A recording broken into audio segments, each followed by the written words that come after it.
Alright, every one of these places has a story. Every story has intertwined threads. Every visitor has a different fix on each one of those threads. And we'll tell the story a little bit differently. And as you follow a thread through these places, you will inevitably find and jump onto other threads, as we did with Destination Next. And Destination Next, of course, was a little place called Eudunda. Before we get into Eudunda, it's the 8th of January 2025 here in Australia, and the 8th of January is the birthday of the great Elvis Presley. He would have been 90 when the 8th clicks over in the US of A. Watched him last night sing Unchained Melody from his last concert at Rapid City. Man was sweating profusely, speaking incoherently till he sat down at that piano and delivered a performance for the ages 6 weeks before he died. It was an outstanding performance, and just to see him at the end of it, he knew that he'd nailed that performance. Anyway, Eudunda, 100 kilometres, 110 kilometres northeast of Adelaide, so not particularly remote. And of course we went there. Our thread for going to Eudunda was siloart. We started following siloart many years ago, and we'd seen a bit in South Australia already, but the last patch is fairly jam-packed with various bits and pieces of art and siloart. So Eudunda was awarded Ag Town of the Year in 2023, and we didn't see it. We saw this monument to it, but Raymond Engineering is a 4th generation firm, still going there today, 60 plus people employed. That's pretty astonishing. Started in 1951, it's a long time ago. 2021 population, 815 people. There's one prominent murder in Eudunda. I'm not going to go into that. The town was established in 1870, mainly German folks at that particular time. Got rail in 1878, and the last rail line closed in 1994. There's a beautiful park called the Eudunda Centenary Garden, just packed with information about the town, its war efforts, things like that. And of course, Eudunda's favourite son, Dr. Colin Teal, or Tealy, I'm not sure of the pronunciation. He was born in Eudunda in November, 16th of November 1920. Of course, he's the author of many books, but the ones we know would be Son on the Stubble, Bluefin and Storm Boy. There's a shop in town a little devoted to Colin, and while I videoed it, I didn't turn the camera on. I was having one of those moments where I had the camera off when it should have been on and on when it should have been off. So I had some lovely shots of the footpath as I walked along, and nothing of those particular shops in Eudunda.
But there's a really nice memorial statue, bronze statue, maybe not bronze, but statue, here in the Centenary Gardens, along with many other things. He died 4th September 2006 in Brisbane, the same day that Steve Irwin died. People say that his death was a little overshadowed. So he went on to become a teacher and was actually responsible for shaping some of the education in South Australia during his time there. The siloart portrays two children sharing stories about their past, culture and local connections. It's a pretty good piece of art, this one. Would be good to have a drone, be able to better capture these things, but it also just gives me something else I've got to cart around. So Sam Brooks completed this in 2021.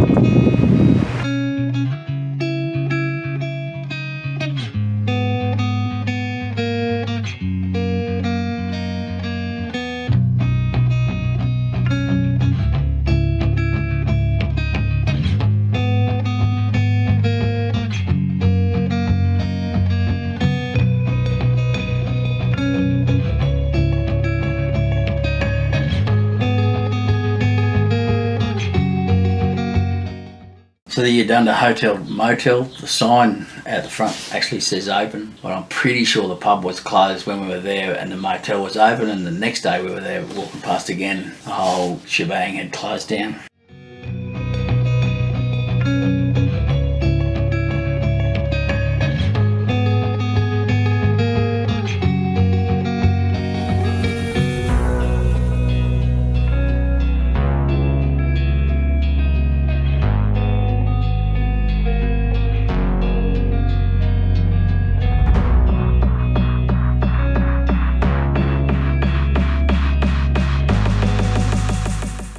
This place also looks like it might have been a hotel, but it's been shuttered up for a long time. Very unattractive paint on this Amarok out the front of that building. We headed up to the lookout. Of course, you get a magnificent view right around, 360-degree view up there. Simple few steps up there, simple lookout. Crops right up to the edge of town.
We also took a drive out towards Truro, a bit more crop, uphill down Dale, some ruins.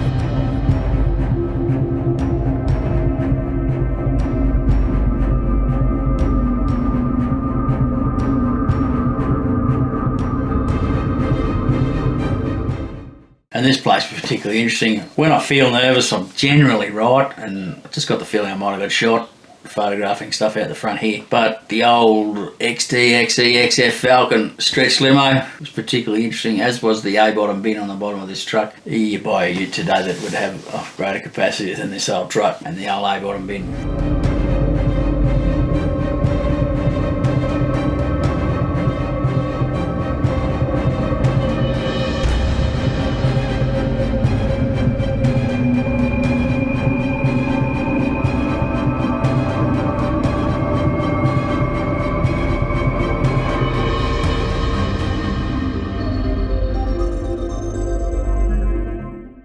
as with a lot of these old towns in South Australia and Victoria too, and Tasmania. It's marvellous old buildings. And this hotel here was the last one to close, pretty recently actually. Now it's for sale. So it's unusual to come to a town like this and for there not to be some sort of a pub, hotel close by. Maybe they had a bowls club, don't know. But we would generally have eaten in one of those places had there been that ability.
Did have a really good bakery. We decided to just buy some bread and some other supplies out of the bakery and just leave them with the pies. I'm sorry we did that now because they looked really good.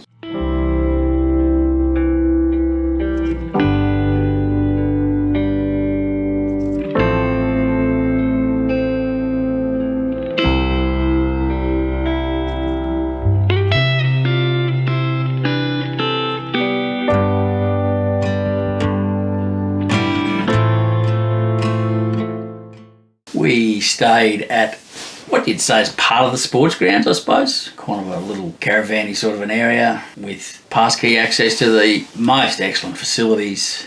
Quite a big school in town just across the other side of the full-size AFL Oval here. Pretty fancy or modern, new maybe, clubhouse area around at the sports grounds. Hardly cost anything. There was $20, maybe $25. And again, there was 3 of us there one night and 2 of us there on the other night, so I wouldn't say overrun. Beautiful little town, Eudunda. Would certainly go back there.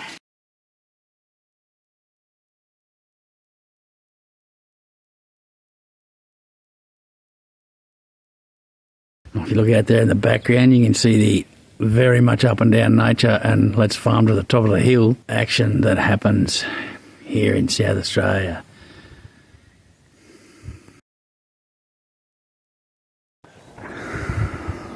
Looks like sheep, pig, calf yards. Don't know. We're at the back of the Eudunda Football Club or Sporting Club. And another one of the sheds does say the Eudunda Agricultural Society, so perhaps this is also the showground.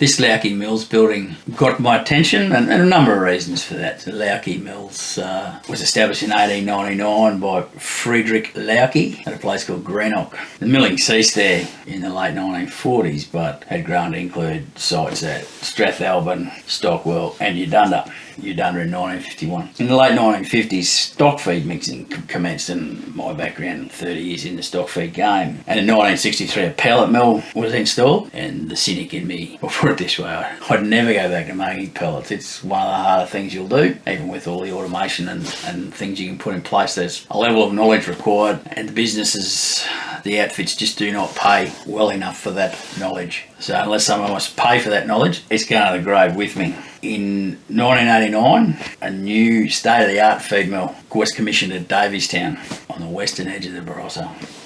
As with all things feed milling, there's been numerous upgrades, and feed milling is an interesting game. People tend to build for the here and now rather than look to what the future may hold, what they think the future may hold, what sort of growth will be there. And you're always retrofitting, which is a complex thing to do best of times. So the people that I use for software out of Melbourne also did Lauki's software, just a simple little trigger in my mind on the Lauki based around that. They didn't tell me anything about what went on there. The flour milling and feed milling owned by two different parts of the same family. Also of interest, well, I shouldn't say of interest, it's a human tragedy. My first job in feed milling, I took the place of a guy that climbed into a bin and asphyxiated in there. Very tragic, and standing on the outside, being the new boy on the block, I could never understand why he got in there. It would not have been something I would have done.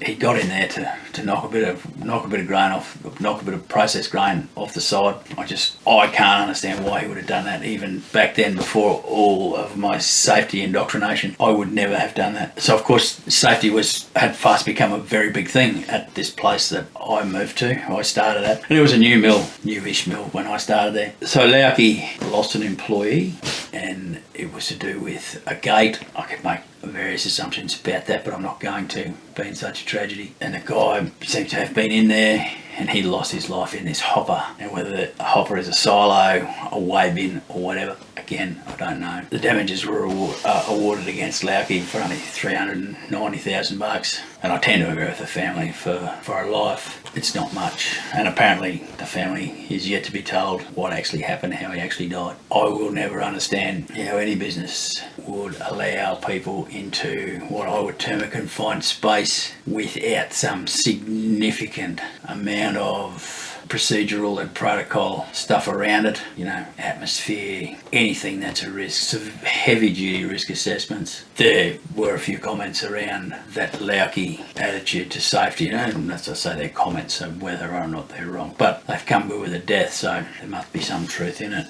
But it reminds me of how I shaped my views on safety and safety in the workplace, and I honestly believe I do it a fair bit differently to most, particularly in these types of operations. And in my eyes, there's only one way to do it. I'm not going to get into that today. I've gone off on a bit of a tangent. I know a lot of people will disregard safety. Oh, it hasn't happened before, we'll be right. Trouble is, every day it hasn't happened, there's a day closer to it happening if you do not engineer stuff out and you do not take the correct sets of precautions. I'm pretty happy with my record at both places that I worked. But anyway, that's off on a tangent on the Lauki mills. And that's Eudunda, South Australia.